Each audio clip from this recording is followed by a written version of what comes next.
Welcome to episode 12 of the Force Cast. I don't know why I'm talking like this. I'm your Brandon Nichols with Sam Spangler. How Hello. you doing today? I'm doing good. How are you, sir? I'm doing fine. I don't know why I just tried to be William Shatner for 2 seconds. I noticed that, which is kind of funny for Force Cast. Force Cast, right. I'm trying to talking really about... piss people off. Hey, Sam, live long and prosper. I'm good with it. Actually, I'm not going to lie. That new Picard... I want to see it. Yeah, CBS All Access or whatever. Do you have CBS All Access? I do not. Okay. Because my question I asked somebody on Twitter yesterday was, does CBS All Access drop episodically, or is it streaming? Like, or where they just bulk drop? And they did reply and say that they're going to do episodically for Picard. Oh, that'd be good. So, I don't know. I mean, I'm not, one way or another. I feel like people are the Star Wars or Star Trek fan, and I think I've at this point fallen like more the Star Trek fan of my life. How about you? I've always kind of been more. There's so many nights I spent watching old black and white Star Trek with my dad, like Nick at Night. Yeah, and so that's I think that also plays into why I've always said part of my reason I don't have a huge love for Star Wars is because I didn't have anybody forcing it down my throat. Right. And even Star Trek, my dad didn't. I know, forcing it. Well said.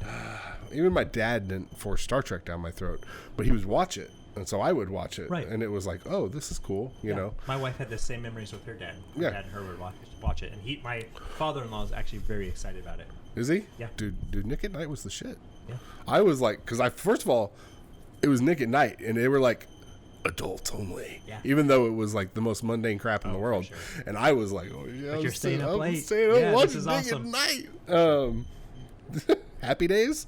I watched a lot of Happy Days on Nick at Night. Right. Wow, totally lost track. Memories. That's okay. I know. Good times. Good times. But it seems like it could be really interesting. Yes. And I've actually been doing some reading up on it because I didn't watch a lot of, the Picard whenever he was on, The Next Generation or whatever. See, and that's the other thing. I love The Next Generation. Okay, see, and I haven't watched a ton. I has emotional connection with Picard anyways. Gotcha. So well, and I was more I don't know how these things all interconnect, but I was like a Babylon 5 type still guy. Star Trek. Okay, still Star Trek. Yeah. Okay, and then there was another one with a ring. Deep Space Nine. That was my other one. Still Star Trek. Yes. Still Star Trek. I assume Babylon 5. I actually never watched Babylon 5, but I thought it was Star Trek connected. I know Deep Space Nine is. Okay, Deep Space Nine. Those were kind of what I got into, but. Not that I've got anything against. They were right after I kind of transitioned to not watching a lot of TV when I was younger. Gotcha. So all the way up to my dad dying, I was hardcore, always watching TV. Yeah. I followed a couple shows after, but stuff that was on cable. Yeah. Never watched. Okay. So if it wasn't wrestling or video games or music videos. That was about music videos. That was my middle pop-up and high video. School. Huh? Oh, I love video pop-up back video. In the day. Oh, I would watch me some pop-up video. I know. Learning about the videos. So my dad used to actually record music videos. Oh, I didn't know that. And he because you put the cassette in, rewind it, and he would record ones he liked. And that's one of the ways I got into a lot of music. Mostly it was mostly country music videos, but that's when I was like, what is this? And I started watching MTV and all these other shows. Well, when I got to middle school and high school, I started doing that. I started asking my mom for blank tapes. Right. I would literally put in schedule, when I knew they'd do the top 10 of the week or whatever, or when TRL was going to be on or something like that, and I would schedule the VCR to record X time, and then I'd get home from school, and that was the first damn thing I did, would pop or rewind the cassette tape and watch all the videos. And then what I would do is, so we had a broken VCR that I kind of finagled to hit, all it would do is play. So what I would do is I would record it on the one that recorded, and then I'd put it in the one that played. And the videos I really liked, I would put another blank cassette in the one that recorded, and I would hit record and then play. And then when the video was over, I would stop the one that recorded. You did a mix VHS. Oh, I did. I really did. Mixtape, and that was the crap I did growing up when I was little. That's awesome. I say little, middle school, high school. Now when's the last time you've watched a music video? Oh, can you think of that now? Yeah, actually, I can. When Eminem dropped the Darkness video this weekend. Oh, okay. Fair enough. I watched. No, see, I should actually say. So I watch. That's what I use YouTube for, is watch music videos mostly. Yeah. Which I don't know if you listen to hip hop at all or Eminem or anything. Not really. It's probably one of the. I will say, if you I'm going to just highly recommend people watch the Darkness music video. Okay. I heard interesting things about it. Yes. And I'm also a huge Eminem fan, so it's just one of those things. Wow, we really went off topic Let's talk about something awesome. Awesome? What happened Sunday? The Chiefs. Yeah. Chiefs. Man, I tell you. My good friend Justin was out there in the cold. Yes, I messaged watching him. I'm at like, the stadium. how you doing, Justin? You did it, man. You did it. You did it. It was the Look lead. at you. It was. Look at you. Did you hear the story about Paul Rudd? No. Okay, so there was a woman on a flight to Kansas City, right, who said she saw Paul Rudd and was like, "I'm going to Kansas," and she was like, "I really wanted to say to him, look at us." Yeah, you know. She's like, "But I didn't." Who would have thought? But she told him that she wanted to say it, and he said that he was appreciative that she didn't do it. She was in the locker room after the Chiefs game because she was there, and she said Paul Rudd walked up to him, or she walked up to Paul Rudd and goes, "Hey, I'm the girl from the plane," and she said he turned around and looked and goes, "Hey, look at us." Aww. Who would have thought? Like whatever. Not me. It's like, and then took a picture with her. I thought that was really cool. Is that guy? I mean, he's just a national treasure. Oh, he is. He really, really is. No, I lost my crap when the Chiefs, and I have a lot of friends on Twitter and Facebook, and my Twitter feed was going nuts of people that were like celebrating with like almost the entire fourth quarter to go. Right. And I'm like, I'm not saying shit. I'm like, nope. I said, you people are using words that I am not comfortable saying until this clock says 0. I completely understand. And I think what got me, I got it a little early. I think it was there was something that happened. Well, I think when we got that last first down, I was like, that's it. It's done. I'm over. And I just started going, the fucking Super Bowl. I was just so excited. You know what made me really nervous though? What? When they didn't figure out that fake punt. When they didn't. When I couldn't. I was like. See, I was starting to feel. I know I was getting comfortable. I was like, it's okay, right. But I was just like, really? Well, see, it's like 4th and long. Yeah. And you don't expect this. Like, what are they gonna do? I will say it didn't bother me as much because at that point it was like 4 minutes to go, and I was like, okay, they still have to score twice. And so I was like, I was still like, I'm not celebrating yet, but that's not bothering me as much. No, I understand. I just was kind of like, that could have been the end of it right there. Right. That could have been the end. And so whenever they didn't pick up, they got the first down. It was just like, yes. So, it was so good. And I'm living in a lifetime where I've gotten to see the Kansas City Royals. Is that not great? And the Chiefs go to their respective championship games. Yeah. And now I'm going to have to say here on our podcast right now, me and a friend of mine, we bet on the Super Bowl. We've been probably doing it for 14 to 15 years now. And every year we bet. Do you know the record? Yeah, we do have the record down. Okay. And I could look it up, but I don't want to waste airtime. But we do know the record. We keep track. We've got an Excel spreadsheet that we basically keep track of, and he has with the picks and everything. Yep, with the picks and everything. He is bested me. We basically always bet a video game, so it's a $60 video game, and he is ahead. He has won the last 3 years in a row. Ooh. But the loser gets to pick which team they are selecting for the, who's going to the Super Bowl and who they believe is going to win. So who did you pick, Sam? So who's here? I'm calling it out right now. On the podcast, if he listens, he'll hear this. I am not changing it. Kansas City Chiefs. That was my pick. That's your pick. I'm putting it in right now. I'm not changing it. That's it. So one way or another, I will be celebrating that they are there. Win or lose. Win or lose. Hopefully win. So what were the last 3 games you had to buy him? This last game I bought him was the Fallen Order. Yeah, Fallen Order, the Star Wars game. And then I can't remember off the top Now, you of my were head. telling me you guys had... So was that just when you guys were on vacation, you were telling me you Mario Maker 2? Yeah, that was a different type of bet. Okay. Yeah. Oh, yeah, that was running along a wall. Here we go. I found it already. All right. Okay, so... he Jedi Fallen Order.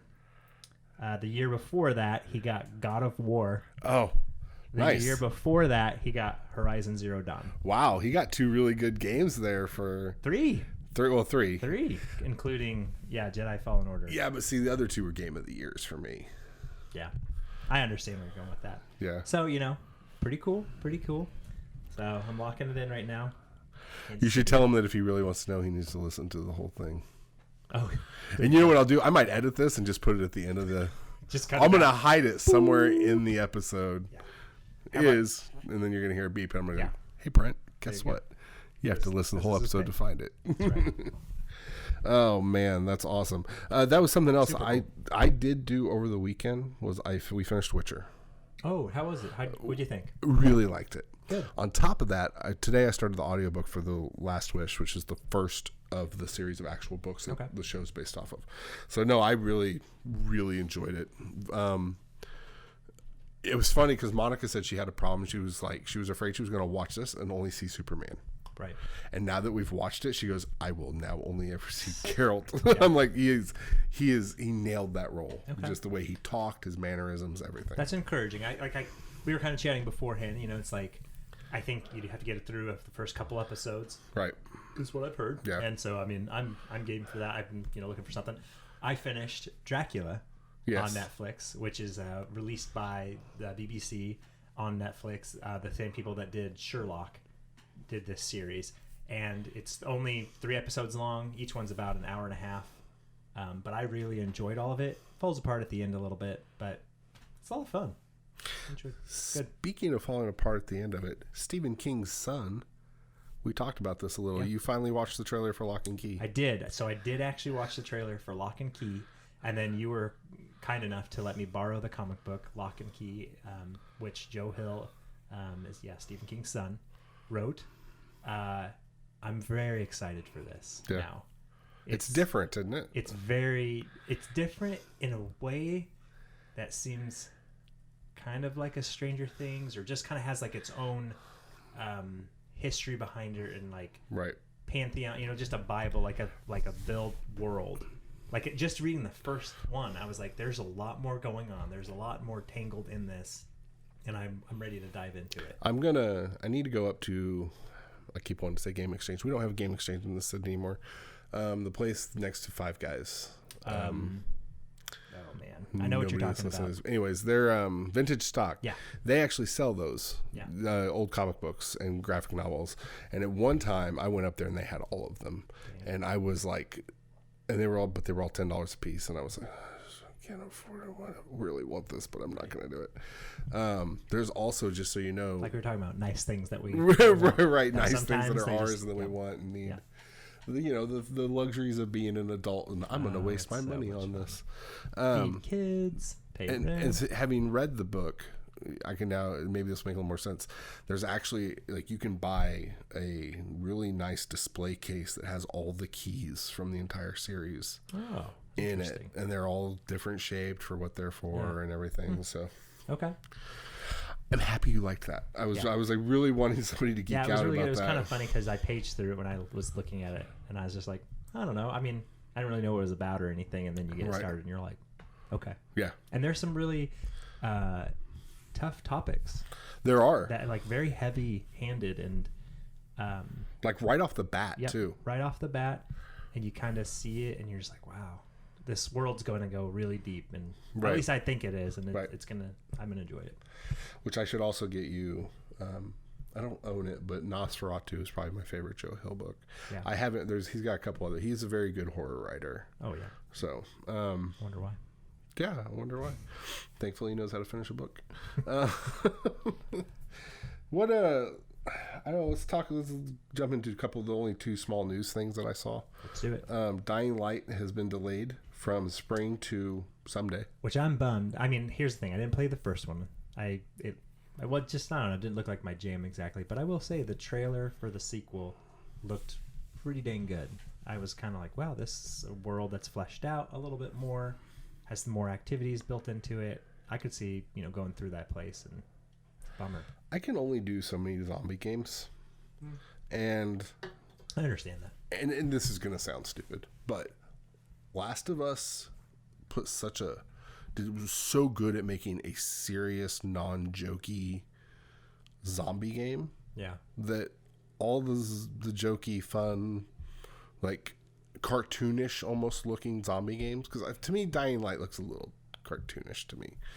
It also doesn't look as narrative driven as like The Last of Us. but I've never played it. I've just kind of one of those, it doesn't look like Mercy. And if I'm wrong, correct me, somebody. I don't care. Tell me I'm wrong. I'll look into it. But I just was like, okay. But it's just, it's kind of, it sucks because Dying Light was set to come out this year. Dying Light 2. They've obviously put a crap ton of work into it. Right. Only to go from spring to... Yeah, who knows? When we get to it. Which is crazy. Right. I don't know. Especially when you got a game like Cyberpunk, who delays and pushes it from May to September. Mm-hmm. And a lot of people are like, okay, that's fine. We can live with that. Yeah. And it's because what was your quote from last week that you said earlier? Yeah. That a bad game's bad forever. A delayed game is only delayed. Correct. So I'm okay with that. And I see a lot of people that on like my Twitter timeline is like, stop saying the date of a game if you don't think you're going to be able to nail it. I'm like, they need to set some kind of goal. Absolutely. And and you get so far along in production, you're like, okay, hey, just so you know, this is what you're going for. And at this point in the way video games are made and manufactured and released, every release date should always be a tentative release date. Mm-hmm. Like nobody should get their hopes and dreams up for a release date. Right. Like I would kind of hope that I wish they would actually do that with video game systems and not release them like, okay, we're stuck to it. Like I would rather Sony or Microsoft get to the holiday and they realize there's a mistake or there's something that isn't working right, instead of saying, all right, we're still releasing it, but you're going to get a whole lot of updates in the first 3 months. I would rather them say, push it. You know what? We're not hitting holiday, spring, because you're telling me, especially at the cost. It's one thing, and that's the other thing. It's one thing to push maybe a $60 game, but $400, $500, $600 video game console. We're looking at $600 for the top series consoles. So there was a leak today that went along with the PlayStation thing. There's rumors it's going to be announced within the next 4 weeks. David Jaffe from Sony replied to somebody on Twitter and said the PS5 unveils in the next 4 weeks. Right. There's been several leaks. We watched a little bit of gameplay from the Godfall. Am I saying that right? Yeah, Godfall. So. It was like 6 seconds of just a little bit of action and fighting. I have a feeling Sony's not going to be able to hold in a lot of details because it seems like over the next 4 weeks, a lot more stuff is going to leak out before it's actually released. For their final display. But there was a leak that said that UK was going to be $450 and US was going to be $499 for PlayStation for the cost of the PS5. That was the tentative leak, which is about kind of what I expected. Like, I would prefer it closer to $400. Right. But it'd always be nicer to be cheaper. Right, but I mean, $400 is obviously the sweet spot, but I'm not going to dog $500. Too bad. I'm worried more about what the X series version of the Xbox. You think that's going to be $6? I think it'll be $599. And I think they're going to have another version, like a cheaper version. I'd kind of blown away that they would do. I think we talked about, like the 2 different consoles that release. I think it's confusing. It's tough for the, but I think it's going to be like, we're going to put out our premier console, and we're going to have the one that, I don't know why it will be cheaper, but it may not have all the, bells and whistles. So like the PS3 operated at a loss for more than half of its lifespan. And before they finally got it to where the cost was down and enough that was... You got to wonder if maybe, do you think Microsoft would overprice their X series and underprice their normal one to make up for it? To make up for it. So, say kind of like what you're shooting at here right now, where PS5 is, $500, and then the X series $600, and then the other one I think is called Lockhart. It's like its nickname, right? $400.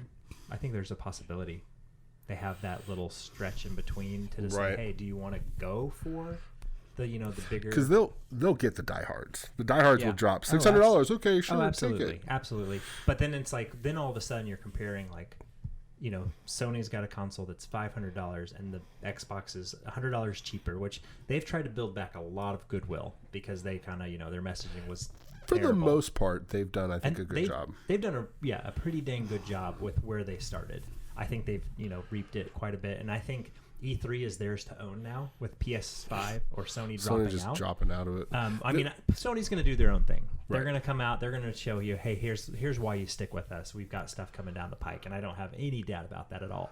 But Microsoft now has the ability to come in and say, look at, we've got Fable, we've got Halo Infinite, we've got what's the car game?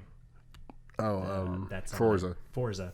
We've got Forza. We've got, and just like the game from Ninja Theory. We've got, like just like boom, boom, boom. Like look at all these, exclusive games that we've got coming for our, console, our new fancy console. And then it's like, wow, their lineup's looking pretty nice. What do we do? Right. That's the other thing is the other thing that was rumored with when they did the price drop was that Gran Turismo 7 was going to launch with the PS5. With the PS5. That'd be smart. So that'd be good to do. Well, I'm thinking about this too. Like I know that they've partnered. Microsoft has partnered, I think, with some other game developers, because I think Cyberpunk is kind of leaning more like extra Xbox branded, even though it's not going to be exclusive. Right. I mean, imagine that. Now it's coming out in September. Right. And you've got this like closer huge console that's like a big powerhouse, and you're just like, yeah, you can play it on PS5, or you can play it on this console that's got all the like processing power that we've got. We can do all this. And I'm fully expecting Bethesda to show out at the Microsoft Starfall's. It's about time. Right. They need something. And they'll give another tease for. They need to give another tease for Elder Scrolls. This is a Bethesda fan. Yeah. They need to give another tease for Starfall. Yeah, that's the right name, right? Yeah, Starfall. Not tease. They need to give you a concrete. They need a release date. Again, even if it's tentative, I want to see gameplay and a release date. Right. I don't care if it's alpha gameplay, beta, whatever, and then a tease for Elder Scrolls that at least lets you know what it is, like what so Skyrim was dragons, Oblivion, the Oblivion Gates. Like, tell us where it's set. Do something. Give us some kind of meat so that we know. Okay, it's coming. It's going to be next gen, legit, only exclusive. That's fine. But Bethesda has always leaned more Microsoft. Yeah. So I remember, was it Colin Moriarty from IGN and Kind of Funny had like openly said once that he thought that the guy that runs Bethesda flat out hated Sony or something, and there was like a big to do about it, and he was like, no, we love Sony, we just everything kind of came about at first, and because wasn't like the first couple, those were on my 360s. Well, yeah, 360 came out a year before PlayStation 3, and so the Oblivion at that time, that was the only console you could play it on, and so that just kind of got that built into the, I think, mind of a lot of fans, basically. Well, how about Doom? Are you a Doom guy? I didn't get the newest one. Yeah. But I'm Doom Eternal. It's on Game Pass. Is it? I think it might be. It'd be easier to list what's not on Game Pass that I want to play. Point. This one random game from Russia, and that's it. I kind of I'll tell you, as much as I will sing the praises of Game Pass on the Xbox One, they need to step it up on the PC. I know it's in beta, and I know they're working on it. But like the other night, there was something. I think when we were talking about playing GTA or playing Dying Light or something, I was like, I want to get it on my computer. Right. So that if somebody's upstairs playing something, I'll just play down here on the computer. And I'm like, there's nothing available. I mean, they've got a couple things on there, obviously, but they need to work on their licensing that they've got going on with the PC. Hear that, Microsoft? Do it for Brandon. Get your crap together. Wow, and I don't know why I went off topic with Game Pass, but okay. You had the feels about it. I did. Felt like it was right. I had to say it. Yeah. There was another game that got delayed to May, because I think this one was supposed to come out in February or March. The Iron Man VR for PlayStation has been delayed to May. They could just delay that forever. Probably do better. Do you have any faith in the Avengers game? I don't know. With what they showed, I could see it having a small following of people that enjoy it. It looks rough. It looks really rough, and I don't mean just the graphics, which do look rough, but I mean more the idea, the conceit of it. Like, is that something that's going to hold up over time, or? And I mean, I know they're talking about like there's going to be instances, and it sounds like the kind of almost like a Destiny-like with some things open world-ish. But I don't know that people want that with characters that look like knockoff. They want Spider-Man. They want Arkham. They want, give them a big world to explore, and with a solid story. Right. Because that's like the biggest thing with the Arkham series and with Spider-Man. It's like, come on. I mean, the story is just as good, if not better, than the gameplay and everything else. And I'm going to apologize for Vic because he's being extra loud tonight for some reason. He's got a lot to say about it, too. Yeah. I think he's all for Avengers, but, that's understandable. That's the problem. That's okay. It's all right, Vic. You can be. It just depends on, how sales go. But, it could surprise you, too. So that's the thing. I think that's kind of like you're saying. They want an open or exploring a place that they feel like they know with these characters, and trying to put it on like a linear path where you're like just doing, get to A to B. I don't know that that's what people want from this. I think they want those individual stories. Like this would have been better as like, okay, let's just do a Hulk story. Let's just do a Captain America story. But that takes lots of time, lots of money. My opinion, the best Marvel video game is the first Marvel superhero, Lego Marvel superheroes. I feel like it was the perfect telling of the story they were trying to tell. Yeah. And the open New York City with the towers and everything was really well done. Granted, it was a Lego game, but it was still... I back that up. Obviously, it's not better than Spider-Man. Yeah. I mean, and I know that sounds weird. I just mean more as a... See, I see Spider-Man, I don't, in my head, think a Marvel video game. Because you think Sony. It was Sony, right. Sony-owned property, so... Right. That's understandable. I do want to vent about something. Here we go. And you and I touched on this a couple. This is my venting corner. I'm just gonna set my mic aside. We're gonna talk a little bit about Rise of Skywalker in a minute. But Rise of Skywalker came out when? Beginning of December? Probably. Right? Yeah. I was able to make it from the beginning of December until the second or third week of January and not have any spoilers. Now, granted, I obviously did a little bit of work there. I didn't go searching anything. I avoided certain websites. I stayed off of Reddit. I wasn't on Twitter a whole lot in the last month. And the people that I know that like Star Wars don't talk to me about this stuff anyways because they know I'm not a huge Star Wars fan. But I was able to go over a whole month without major spoilers. I'm a big DC CW show guy. We haven't watched this season yet. But they wrapped up their big Crisis on Infinite Earths thing. And apparently no website in the world would let me go 2 hours without a huge spoiler of what happens at the end of that damn series. And I just want to say, people, do better. If anything, television shows should have, especially big things like that, should have a little bit more of a spoiler. Because people, obviously, at least a week. You know what I mean? Because people record a lot of crap. If you're actually watching live television anymore, you DVR it, watch it later. 2 hours, Sam. 2 hours. And their big shtick that they did at the end of that series, or that crossover thing, was spoiled. Yeah. And I'm just like, how are we putting not only in the headline the big twist, but the pictures that go along with it on everything, like on their websites. You go to GameSpot's website that night, and it's the top image and the top headline saying exactly what happened. And I just wanted to... You just need more self-control. Just don't look at anything. And apparently at anything at all, anymore, ever. Yeah. Like, give me... Go rotary phone. That's the only way to do it. Rotary phone. Just turn it off. Yeah. I would love to do that and just watch my kids not know how to do it. Turn off the electricity of the house. Except for the TV. Have that be the only thing you wait and watch. I would love to remove all the electronics from this house for at least a week. Could you do that? Could I? Yeah. Oh, absolutely. Like, say you had your phone at work because you needed it at work for like contact with people. Absolutely. Could do it. I could do it too. I mean, we go to a place with a couple of friends that has no internet, no nothing. Like, just hanging out, playing board games. It sounds amazing. It is. It's really, really Which nice. we need to get together and play another board game soon. Agreed.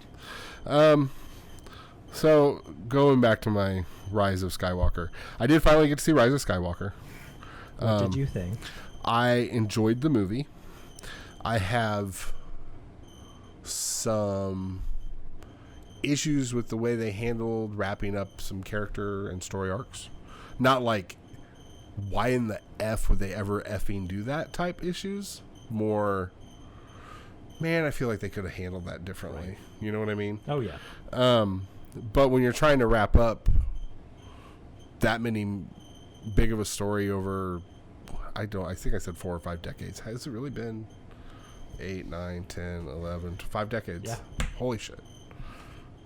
I mean, they're going to do that. Plus, split over 3 trilogies, basically, right, with different visions set for each trilogy. And even within the second trilogy, the newest one, I feel like no communication between them. But anyways, that's a whole nother thing. What made it amazing for me was watching my kids geek out. Mostly the 7-year-old Logan. You would have thought it was Christmas, and especially when he'd yell out at a couple cool points, and it was. Yeah, it is always nice to have your kids get excited about stuff you grew up with. Real quick, I want to throw this also out there. There's a scene where Rey is climbing the side of a ship, and anybody who's listening to this, that's listened to past episodes, will understand why I equal parts rolled my eyes and internally laughed my ass off. She loses her grip and starts that slide. Mm-hmm. Like, oh no, the main character is in trouble. Right. Dave, in the middle of the freaking movie, in the movie theater, sends me a text that says, she forgot to push R2. Yeah. And I'm like, really, Dave? My initial instinct was, why the hell is he texting me in the middle of a movie when he's 6 seats down from me? And then I'm like, really, Dave? Yeah. And then I'm like, stupid freaking R2. So now you have to explain a little bit, because this is okay for Jedi Fallen Order. Right? Fallen Order. One of my bigger complaints was the climbing mechanic. If you didn't initiate R2, like if you walked up to a wall, the only way you could climb it was if you pushed R2. Mm-hmm. If you jumped from a ledge to it, you had to push R2. Yeah. But if while climbing you jumped to another ledge, you didn't have to push R2. Makes sense. Totally makes Logical. sense. Anyways, so yeah, it was a funny, annoying, and depressing tweet or text to me. I think you should see it, just to see it. I'll wait for it on Disney Plus. On Disney Plus, where you literally aren't paying for that either. Yeah, so exactly. That's good. I like that. Is any desire gone up to see it? None. No. Just you don't think you're a Star Wars guy anymore. I don't think I'm the Star Wars guy that they told the story about. Yeah, absolutely. This generation. They may tell a story that compels me to come back and be like, oh, this is an interesting thing to watch again. But the only character that I ever found slightly interesting in the whole, new series with these characters has been the Kylo Ren, the bad guy. Right. He's the only one that I was just like, he just doesn't fit the mold exactly. He's imperfect as a bad guy. I find that kind of interesting that he kind of does seem like a whiny crybaby, and uncontrol of his anger and just his like passion, but he kind of is leaning back and forth, and everybody else just feels like milk toast, which is milk toast is the most bland of all toast that has ever been made. Well, I can't wait. I can't wait till we record the episode where you finally watch it on Disney Plus, so we can talk about it. And I'm like, milk toast. So we talked a little bit about. I guess we want to talk about what. How do you want to do this? Do you just want to rank our? Yeah, I can do it right now, and I'm going to leave off the Rise of Skywalker because I haven't seen it. Okay. So I'll just leave it off. But so I was just going to go through the entire Skywalker saga. That's all we're doing right now. Right. We're leaving off Solo, Rogue One, The Mandalorian, like even The Mandalorian, we're Clone Wars. leaving off other properties that I think could be involved in this discussion. Right. But I'm just going to go simply with 9 these movies. 9 movies. 8 for me. 9 for you. This is how I would rank them. So, The Empire Strikes Back. Okay. Return of the Jedi, because I loved, back as a little kid, like, Ewoks were my jam, and I thought they were a blast and fun to watch, and it was awesome to see Luke as a complete Jedi at that point. I was like, man, this is really cool. Then it would be A New Hope, the original. That got it all started going. Then I think I would go with the Clone Wars. Is that what it's called? Attack of the Clones. Sorry, Attack of the Clones. Attack of the Clones. No, you're good. The Attack of the Clones. I just said Clone Wars. Yeah, some good action in there. You know, some building of a little bit more story. Interesting. Then after that, I would maybe go with the Revenge of the Sith. Some good lightsaber fights on that. Although the acting and whole point of it is ridiculous. But whatever. Then I would go with the Phantom Menace. Because it's garbage. But the other two movies are even more garbage after this. And that would be The Force Awakens.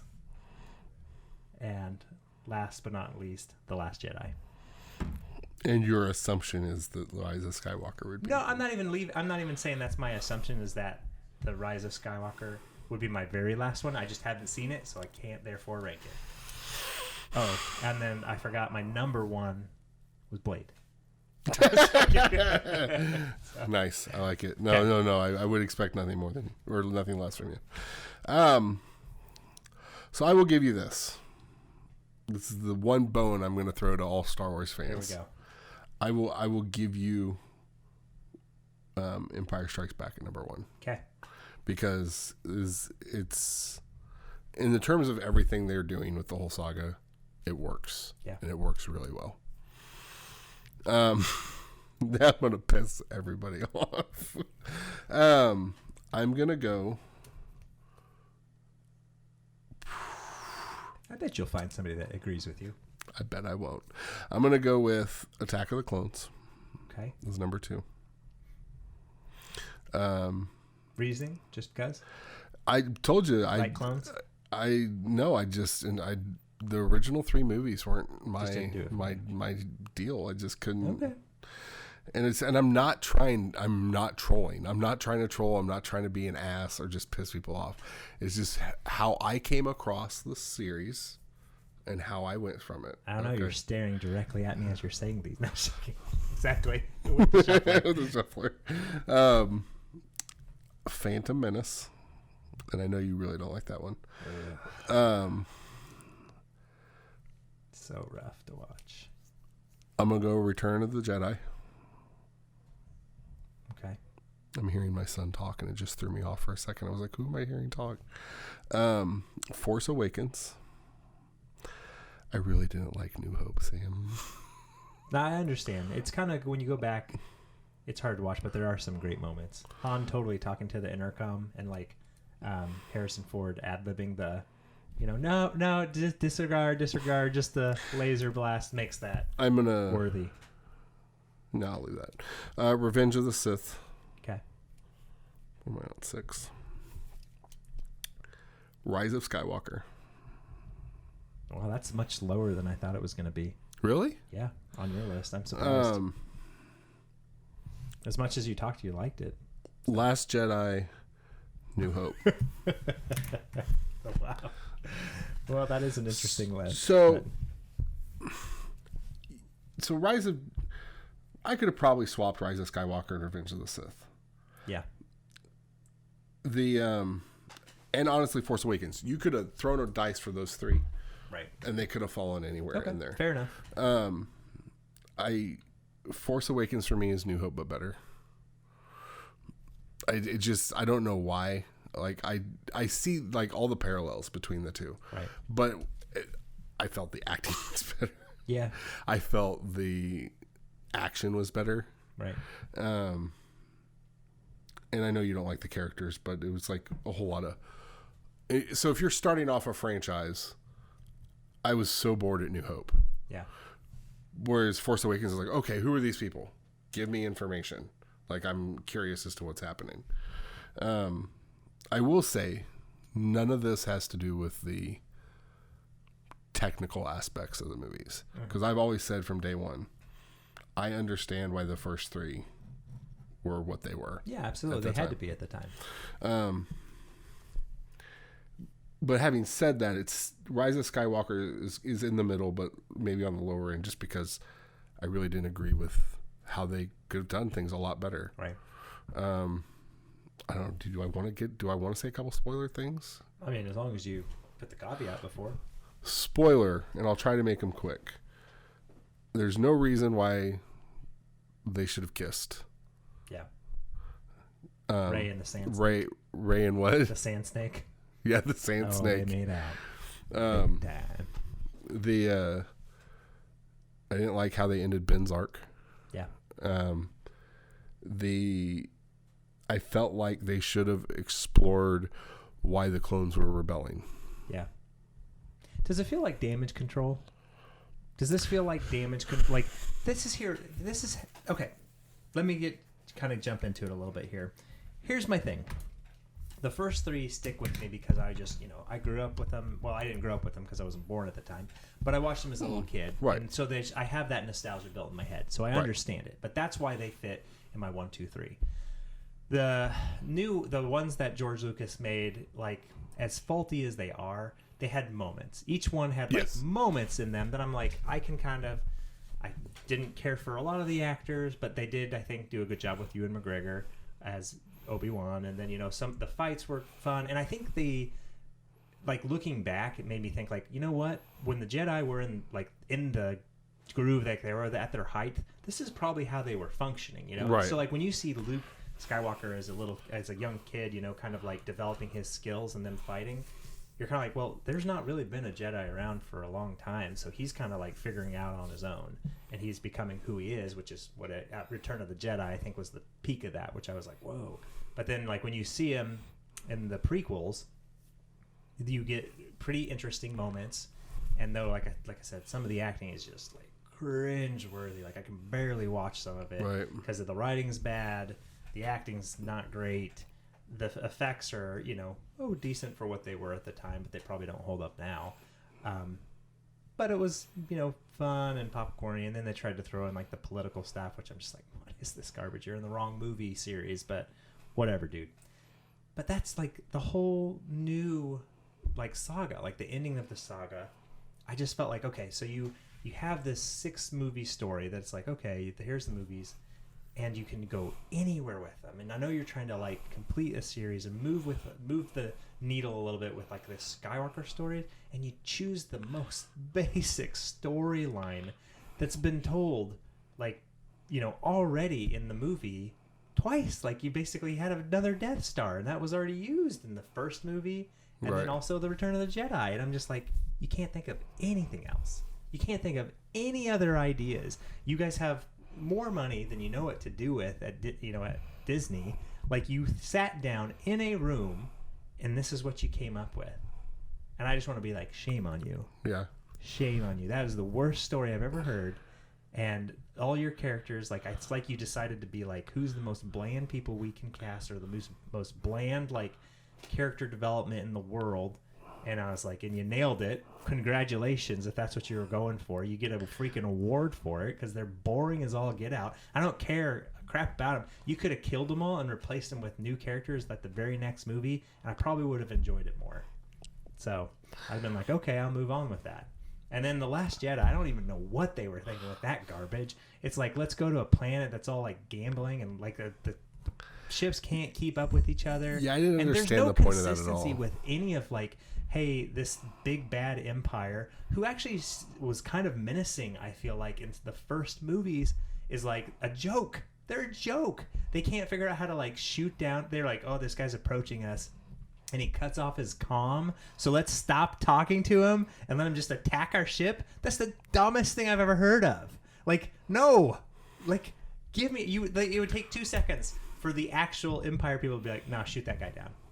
Like, just shoot the ship. Like, that. Don't be stupid. Like, he's coming at us. It's an enemy ship. We're not our plan is to blow these people up already. Right. Why allow one ship to approach us to do anything? No, it's over. No, forget it. You're done. You're finished. And then you go off to a gambling planet for no apparent reason, and meet like characters that don't really even matter. I'm like, what is happening in this movie? Like, and you ride cats, and I'm like, what is going on? Like, the dumbest storyline I've ever heard of. And then the battle where there's like, now granted, cool, very cool looking thing when they're on the salt planet and they're like flying towards those things, which of course they've got ships in this place that like make it look beautiful as they're flying towards it. But as they're crashing, I'm like, first of all, you're 1,000 miles away from your own people when that guy, when his girlfriend or whatever crashed into him. And I'm like, and those stupid walkers didn't just be like, once again, Kylo Ren, who's not very happy with these people that he's fighting against, doesn't just go like, I'm going to just blast this like idiot that's standing out there right now. What is happening to these people? These are the dumbest characters I've ever seen. And then Luke doing like a stupid dance at the end. Ugh. I can't stand any of these movies. I just want to punch them all in the face. And that's my moment. And I'm done. I want to ask you a question. Yeah. Because I've been trying to figure this out. You know, people give Rian Johnson a lot of shit for Last Jedi. Yeah. I guess here, what process do you think they took? Because I feel like if you're doing this kind of undertaking, you're spending as much time as you need to storyboard 3 full fucking movies. Yeah. Like, connect them, like, whatever. Because it does feel like, especially with The Last Jedi, like what they did was they went, okay, we did Force Awakens. Yeah. We kind of got some good positivity out of it, as right. much of a rehash as it was. Hey, figure out what you want to do with the second movie, and then we'll have somebody else figure out what they want to do with the third movie. That's really what it felt like. I felt like they didn't say... No consistency. Right. And I can almost get, okay, maybe they didn't want to do spoilers, or like they didn't want to risk losing information. But, like, I feel like there's no way Force Awakens gets greenlit without having... a plan. Rise of Skywalker completely fleshed out. Yeah. Well, and everything, I mean, granted, you know, there's all these rumors about, you know, Rian Johnson, like, kind of scrapping the script and going ahead with his own thing to kind of, like, flip it on its head, the whole, like, story. And, okay, Disney, you're Disney. You come in and you say, no. You've already kicked directors off projects. You did that with Solo. Exactly. They were like, no, we don't want you guys doing this. You've kicked people off projects that you're like, we don't agree with this, but you're going to let this... I mean, I liked some of Rian Johnson's movie. They're fine, but I'm like, you're letting somebody come in and be like, you know what? I want to flip it all on its head. Like, what were you smoking when you like pitched this meeting that this guy like fooled off? Actually, you know what? I think I just figured out. I think Rian Johnson might be a Jedi. I think he just mind tricked everybody. I think he just did like, you know, you do like my movie ideas. They are enjoyable. You know, people will redeem it as the best movie in the series ever. And it's just like, I think it actually worked. So do you think they storyboarded any of it or thought all 3 movies out? I think they had a definitive plan, and I think it went off the tracks, like, hugely. I think, you know, they talk about J.J. Abrams, like, okay, as much as I hate, like, the, like, new saga, like, I get it. I get why they did the first movie the way they did, because they are trying to bring in some of the new and old. Right. And for those people that, like, nostalgia's, like, their jam, that would have fit. Like, you would have been like, oh, man, like, there's lots of things that seem similar in this universe. Oh, look at this cantina scene, and look at that thing that looks like a Death Star, and oh, look at that dude that looks like Han Solo. You know, and they just kind of, like, fit it, but they had enough tweaks in there for people to be like, oh, but, you know, Finn's a clone that they don't even tell you anything about, and he's the dumbest character ever. Yep, he's in there. Oh, good. You got him in there for whatever reason, and a droid that has the plans. Okay, yeah, there's enough in there for people that are diehard to say, hey, this is great. And I think they had a plan, like, moving forward from that to say, okay, this is what we're doing, but, like, our next story we want to take to, you know, X, Y, Z, and I think a lot of it must have been pitched, and we're like, well, no. Maybe it was too similar. Maybe it was too, like, oh, no, this is too Empire Strikes Back. Like, this is really too much on the nose. Like them saying, oh, Rey's parents are, I don't know, who would it be at this point? Luke, you know. Luke's her dad. And then she cuts off. Do you know the twist? What? Who she is? Yeah, I know who she is. But, like, maybe that's where they were going with it, where Luke turned bad and he does, like, a backflip or something. I don't know. And you're not going to like me saying this. Because of who she really turned out to be. I totally can get I feel like somebody's stabbing the inside of my nose. I totally can get the speed of catching on to everything. Yeah. Having said that, I feel like they thought out The Force Awakens fairly well. And then said, these are the next big points that we want to do. Right. Like, these are our set pieces that we want to do in The Last Jedi. Yeah. We got to have somebody riding cats. That was one of them. But, for no reason. So they're like, we have these 3 major scenes. Yeah. Work around it. And you think that's what kind of hit? I think that's what happened with Last Jedi. And then Rise of Skywalker, I do think there was a lot of, I'm serious, it feels like somebody's stabbing right on the inside of my nose. You want me to punch you? No. Take your mind off it. But a guy I used to work with was like, man, my head hurts. Come here, I'll step on your foot. What the fuck? Why? It's like, because then you won't be thinking about your head hurting. It's the major pain way. Yeah, exactly. Yeah. And then I do think too much of Rise of Skywalker was probably put towards making amends. Right. Whereas I think, because at its core, I think the main idea and story of what they were trying to do with Rise of Skywalker was fine. Yeah. I see why they went all the places they went. But I do think they tried to cram too much in to, quote unquote, fix issues from Last Jedi. Well, and that's like my major thing is I'm like, they had ample opportunity to flesh out characters and make them slightly more like, hey, tell us a little bit. Like, I don't get this. Like, let's keep everything a secret till the end. Let's keep all this like why is Rey so good at this? Why are these characters, the way they are? And it's like, why wait till give us trickle feed that out. Right. Trickle it out, right? So that you're getting a little bits and pieces, and then you get people speculating and rumors. Because after the first one, I'm like, I don't know, and I don't care. And then after the second one, I was like, okay, I'll go see it because maybe this will introduce a little bit more of the story. Guess what I thought after leaving that? Nope. I don't know, and I don't care. And now after that, they basically have turned me off to the point where I'm like, I don't even need to watch it because guess how the third one's probably going to end for me.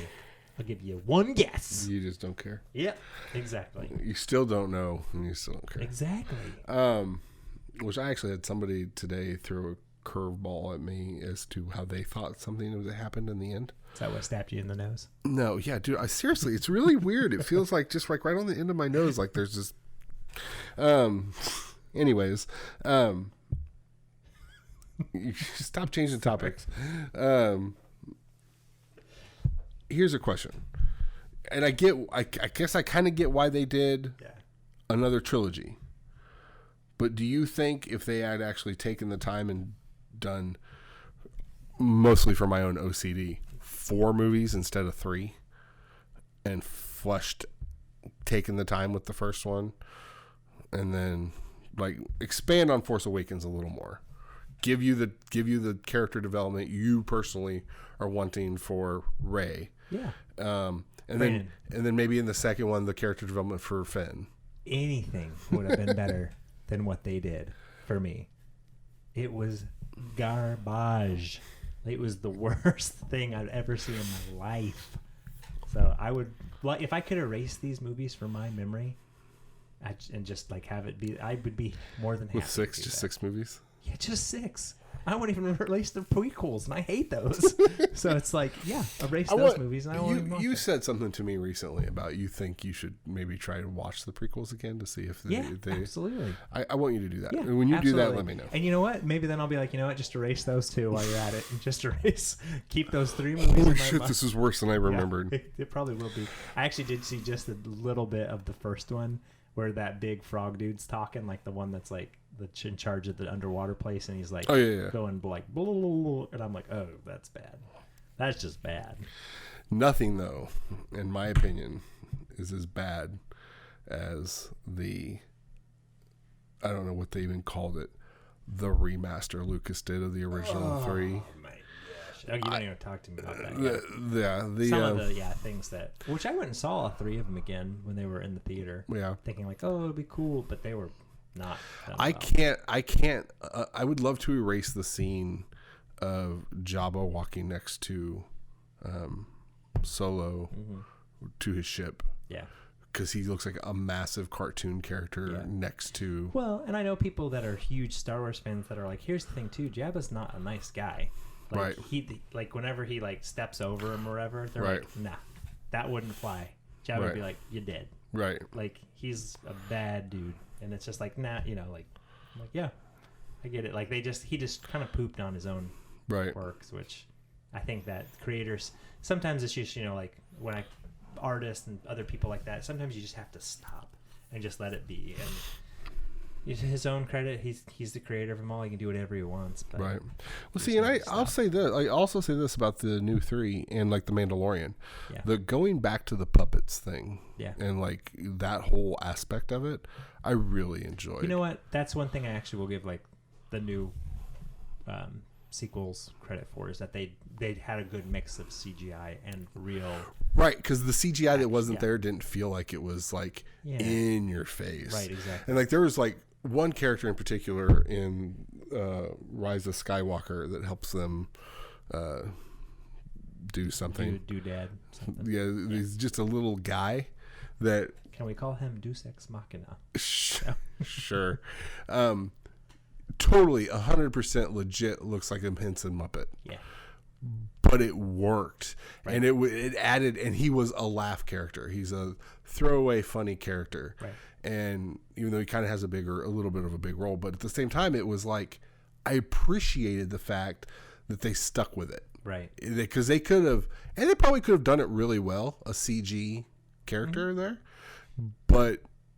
It was so just bluntly obvious, the stiff movements, the mouth moving.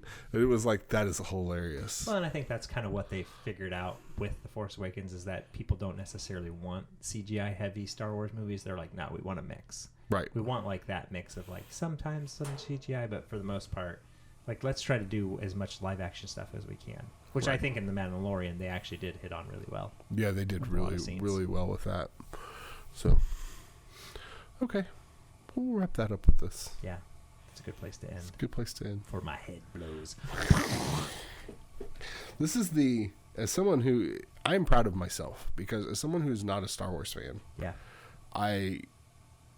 this is a second full episode I think we've devoted to Star Wars in just 12 episodes. So right. Well, you know, I figured it's topical. It is. Well, right. If it's topical, like the video game, the movie. I don't know. We're at this weird place because there's not a lot of new games out at the moment. There's not a lot of. The next thing that I know, Birds of Prey comes out in a couple of weeks, which I'm trying to get early passes to because I have a connection with that. I would love to do that early. There's really nothing. We'll just keep our ears to the ground. All we know is sometime in the next 4 weeks we're going to get a shitload of information about the PlayStation 4. And I'm looking forward to that. I'm hoping it's next week, to be honest with you. Sounds good. So I would like that. Sir, until next week, it was as always good to see you. Likewise. You have a wonderful week. You too.